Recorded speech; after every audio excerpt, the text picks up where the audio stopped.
Hey peeps, originally I wasn't gonna bother doing this video because there's been so many videos on this subject already within the wrestling community and YouTube that I just thought adding my 2 cents wouldn't really mean a lot. But since seeing both shows on Monday night and also like having a few comments or whatever and seeing it for myself and having addressed the fact Hogan and Hart like gone to WWE and TNA in previous videos, I think I should give my 2 cents on like the shows I saw.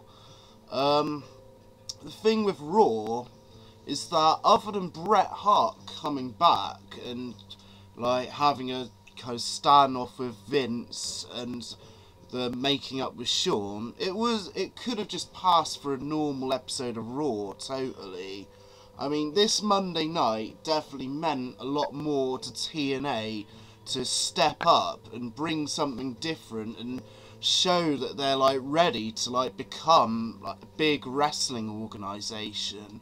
And I think in ways it did succeed in that. I mean, they definitely pulled out a lot of big guns there. I think it was quite an overload on new faces and that, but still, it made for a good spectacle for that show. And I do hope that they are going to go to Monday nights. I think some of the execution of like showing their own talent that they had there already didn't really fly that well with me, unfortunately, especially like busting out a fucking Terror Dome and having it end like that just to set up some quick return of Jeff Hardy. The initial thing of Jeff Hardy coming back to TNA is quite a shock in itself. I mean, I couldn't believe it when I saw that he had returned. But I think they could have done this a whole lot better, and maybe they could have or should have waited for the pay-per-view for him to return, and of course for after his court case as well, because apparently it's getting worse or something. It's been indicted. I don't really know what that means, but I'm guessing it's going to like a higher court or something, his case.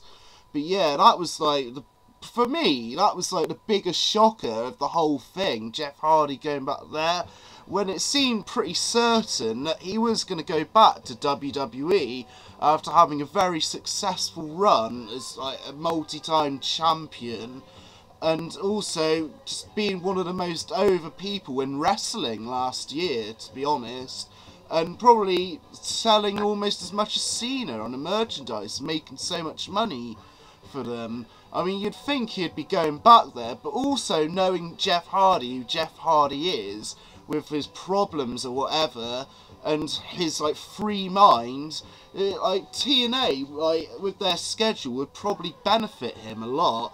And in fact, he's got Shannon there as well. That's like another mate, and I'm sure he's got other mates there and stuff as well. But yeah, I mean, I think the shock of Jeff Hardy turning up, it's like, oh whoa, oh my god, but they could have done so much better with that if they had, like, from signing Jeff Hardy. I think he should have showed up at the pay-per-view or something, or just like a few weeks down the line, you know. It just seemed like they came before they built it up, you know. Obviously there was lots of debuts on this show of TNA. Like, for me, the best thing was seeing Eric Bischoff and Hogan back and saying all their stuff. Eric Bischoff has so much charisma, and this just like reminded me of it, and it was great seeing him like just saying, oh, you got to prove yourself to be in TNA and all that, and it was just great seeing him take charge. Although the thing with Hogan and Bischoff is they're kind of like, you can't really tell what way they're going to go at the moment, whether they're heels or faces, because obviously the face aspect is they want TNA to be the best, and like the competition to bring out their best they can to like elevate TNA to the #1 wrestling company in America. But there's also like the stuff with Foley and Jarrett, where like they came off a bit heelish and that, and a bit like WCW was, and also Sting in the rafters. That was just like a callback to like Nitro 12 years ago, big time. And yeah, although it was entertaining and nice to see, the follow through is what's going to interest me. And to be honest, I don't have a lot of hope for like the follow through, but I just am curious to see if it'll work out. I think it was definitely more important for TNA this Monday night, and they did pull out a special show in the bag. I mean, match-wise, AJ and Kurt was pretty awesome, I thought. But, I mean, other than that, a lot of the matches were just there to, like, break up promos like it usually is. I mean, it was good, nice to see Samoa Joe and Abyss. I think they had quite a good match for the time they had, but it didn't really, like, come off, like, amazingly like it should have. And I don't really understand what happened with De Niro and McGuinness. It was good that they were showcased and on the show.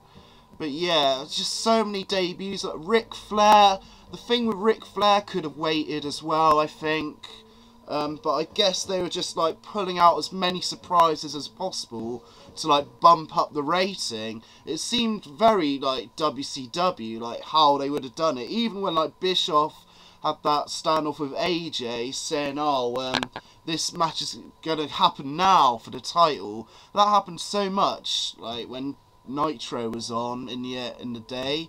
But overall, even though some of it is questionable, I thought it was quite an entertaining show, and definitely a bit more entertaining than Raw was, other than the Bret Hart stuff. And for me, seeing Bret Hart back was a total joy, and I think that him making up with Shawn had to happen, even though it's still like kind of left you wondering whether it's like all cleared up for real.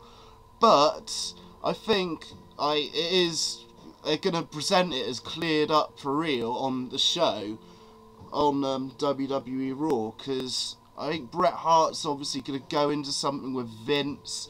Whether it be a match or not, I don't know. But personally, I wouldn't want Shawn and Bret to feud, like, to be honest, unless like Bret was healthy to wrestle, which he probably isn't, or especially not to a degree, which has a match with Shawn Michaels anyway. But yeah, it was really cool to see the Hitman return. I felt like I was young again, just seeing him and Shawn in the ring. And it was a good thing they made up, or showed it they made up. I know a lot of people may not understand, think it's soppy crap, but it just had to happen. It was great. The thing with Vince at the end was a bit strange. But yeah, I guess it's like, that's a kind of wait and see as well. And that's the only thing that had me curious on Raw, really. The tag title match was alright.